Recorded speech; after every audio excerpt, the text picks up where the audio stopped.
Would you like to create those camera shakes in Adobe Premiere Pro?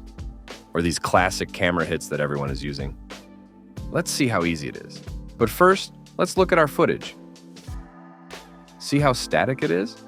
To add movement, I'll be using Spotlight Effects, a free plugin for Adobe Premiere Pro. Here you can select the Camera Shakes library and choose any option you want. I'll be using the running preset. As you can see, nothing happened. Our footage is still flat, but don't worry. Head over to the project window and just drag and drop your footage into the Essential Graphics window.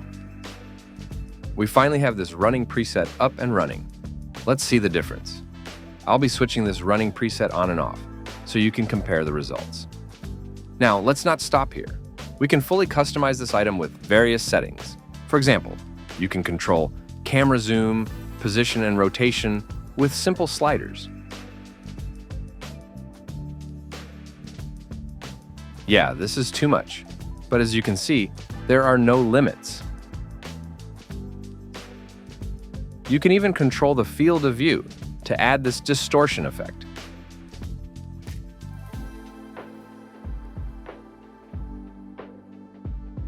This was just one item, but we have more than 1,300 items that you can use and combine to create even more powerful scenes.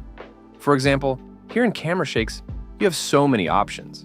You can choose from classic camera shakes, RGB ones, or even glitchy shake transitions. It's up to you, there are no limits. Give it a try, it's free.